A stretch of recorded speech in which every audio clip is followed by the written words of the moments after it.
Takashi from GameSpeed. I'm here with Nick Goliath from Triumph World. So you guys are probably talking about the plans after 4 years of work. Yeah, absolutely, and excited to do it.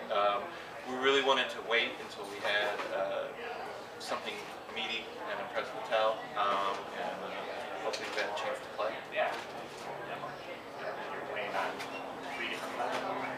Sure, it's an ambitious product. We're on the Xbox 360, the PlayStation 3, and the PC. And it's a joint production with Sci-Fi Channel. It's a TV show.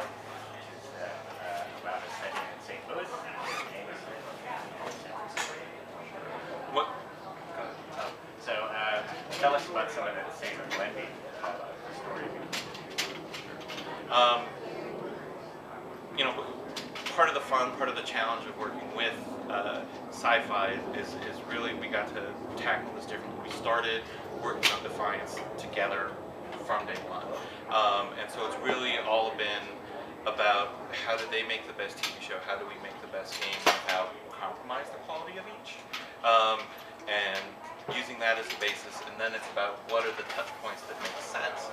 And so when you talk about the show being set in St. Louis and the game being set in San Francisco, a lot of the problems we're trying to solve were, well, what happens if the show is in repeats and we're doing tie-ins, but the game world isn't there? You know, people don't want to play repeats, right? And so we don't want realities to stomp upon one another. We want to have space that each thing can have their own enough space for their wings to spread.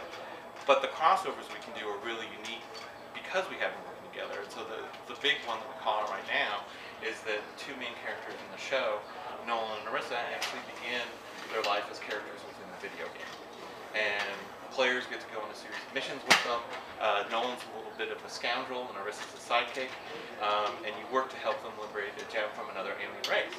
Well, after you do that successfully, the scoundrel part kicks in and Nolan and Narissa abscond with the gem and steal it from you. They then hop into their car and they get out of San Francisco as fast as they can. Cue to the opening of the premiere of the show, and Nolan and Narissa hop out of the car in St. Louis.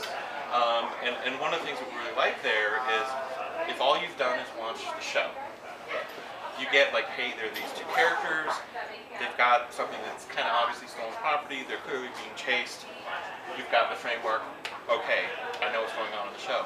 If you played the game as well, you have all this depth of backstory. And so it makes the property just additive if you do them both together. Can you describe some of that story too? After I asked for you. So the setting for Defiance, these 7 alien nations have to flee their star system. They board ARC ships and come to Earth. Now, these aren't 7 peaceful, we all get along, kumbaya. They have their own political intrigue, they don't all necessarily get along. But the destruction was so imminent, they had to work together to flee. They show up at Earth's doorstep and like, hey, we'd like to settle here, and you know, frankly, people of Earth, we weren't so down with that. This is our planet, you know, please find somewhere else. So the aliens and the humans start negotiating.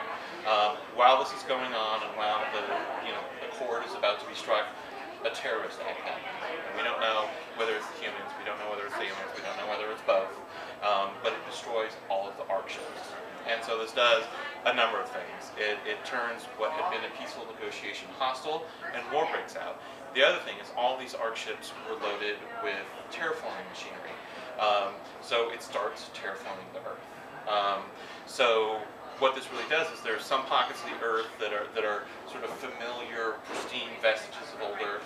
There's some areas of Earth that have some familiarity to them, but are also terraformed. So it's kind of familiar, kind of alien, and there are other areas that are completely terraformed. So you know, for the depth and breadth that people can adventure in, and the tools that we have for storytelling, it's really phenomenal.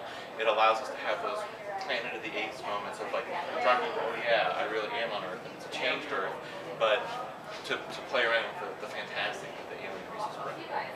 Now, playing the demo, I see you have the dynamic events in it, just like Earth has.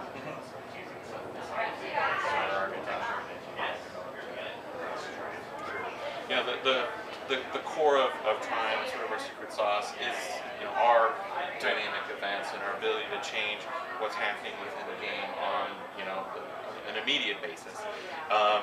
And we really like that for a number of reasons. It allows us to keep the game fresh for the players, and it's also just this great tool for bringing players together. You can go out and be a solo player if you want to have a great time playing the game.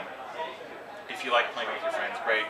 But every once in a while, there's just this event that's so big, and for us, we use the Arc Falls, where there are all these pieces of the blown-up Arc ships that are down this sort of low-orbit asteroid field on the Earth, and every once in a while, they crash down.